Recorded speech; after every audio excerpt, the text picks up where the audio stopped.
Hey all, it's Mom from HeyMomWhat'sCooking.com. And today we have a delicious and quick recipe for your leftover Thanksgiving turkey. So let's get cooking.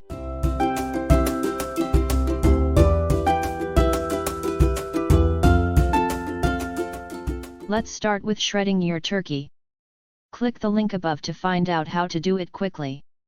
Then make your own taco seasoning. The full recipe is linked below so you don't have to make notes. Heat some olive oil in a large skillet over a medium-high heat. Then add the shredded turkey, taco seasoning, lime juice, onion, diced tomatoes with chilies and chicken broth to the skillet and stir to mix. Reduce the heat and let it simmer for around 10 minutes. The liquid will reduce and the onions will soften and cook thoroughly.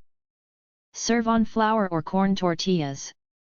Add some shredded lettuce, diced tomatoes, and shredded cheese. Enjoy!